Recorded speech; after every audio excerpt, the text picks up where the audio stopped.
Hey and welcome to a new Hedi's Innovation Gym session on YouTube and podcast, the place to tone your innovation muscles with design thinking tools, mindset and strategy. Today's topic, which is about brainstorming techniques, how to innovate in groups and teams, 5 methods to think out of the box, to get inspired and come up with ideas that are a little bit out of the ordinary. Linus Pauling once said, the secret to any great idea is to have first multiple ideas, and a mix of different methods help you to achieve that. You keep fresh, get different kinds of impulses so your mind expands and goes to places you would not normally go if you would just ask one brainstorming question, for instance, and then wait for your brain to find solutions. Not gonna work. So it's a must-have for anybody wanting to find new ideas, new solutions. So let's get right in. Don't forget to subscribe, by the way, if this content is of relevance to you, because it's a kickoff for a series of brainstorming methods that I want to share here. First of all, a method called metaphors. It's a set of pictures off the internet. Print them out and show your people while they're busy brainstorming silently. You show them one picture at a time. Then you give them a couple of seconds. They write it on their post-its or paper, as I said, silently, and whatever pops into your head. And then you can carry on with the next. I usually go up to 20 pictures in a session. Really a lot of work for your brain, so you might want to give your people a break after, I don't know, 5 to 10 pictures and ask if they want more. The benefit, it's really easy, and especially when you're stuck, it's an awesome way to give fresh impulses. Downside, you have to prepare it. Find pictures that are weird enough, but also inspiring. You have a good mix of things that open people's brains and hearts so they find great solutions. I seem to love cooking. Not all brainstorming rounds are about cooking. Okay, next. Second is called what would the person XYZ do?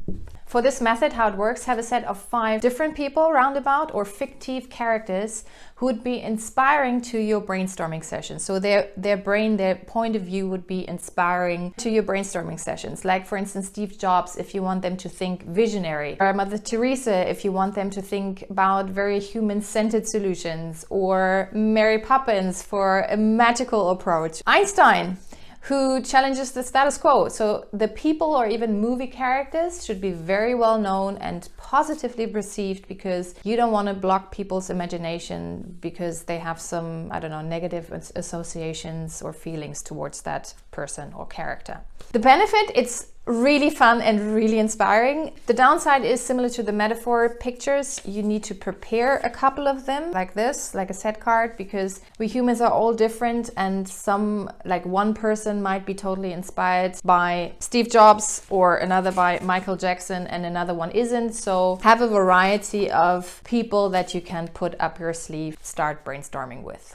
Number 3, it's called idea shopping. This is fun. What is it? This only works if you have more than one team or group brainstorming at once, but it's so much fun. You ask the teams to leave their brainstorming space and go to another team and get inspired by their ideas. Ask them to shop ideas, meaning they should write down the relevant ideas, copy them on post-its, not stealing them, of course. And then they bring it back into their original team booth to share it and to build on them. Give them just a couple of minutes to do that, like 5 to 10, because otherwise the energy drops and you don't want that. The benefit, it includes movement, so that is fun as people start to collaborate also in that way, and it fosters that understanding of, okay, there's really no ownership of ideas here, we're in this together. The downside, as I said, you need more than one team, and each team ideally has a board full of ideas, so you can actually choose from a variety of ideas. By the way, it doesn't matter if the other team cannot fully understand what is written or drawn on the post-its, so what the idea is all about. By the way, there's an entire session how to use post-its the best way possible for brainstormings called Become a Post-it Pro.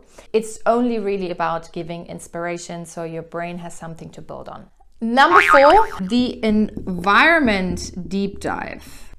What you do, you use an environment relevant to the context of your brainstorming session as a source of inspiration. For example, when you're brainstorming new solutions for a truck or the truck driver experience, do the brainstorming in a truck.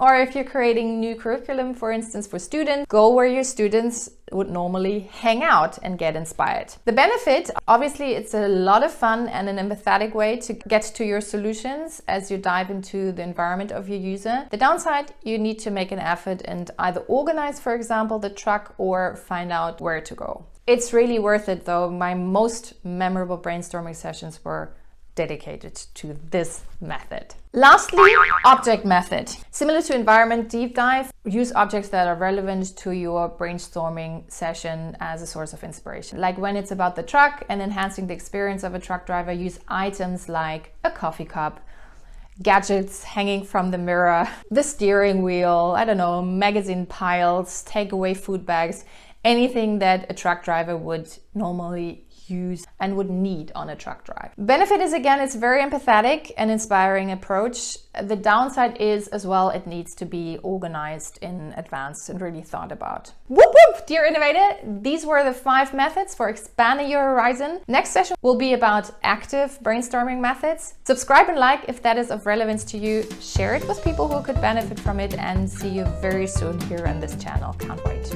Bye bye.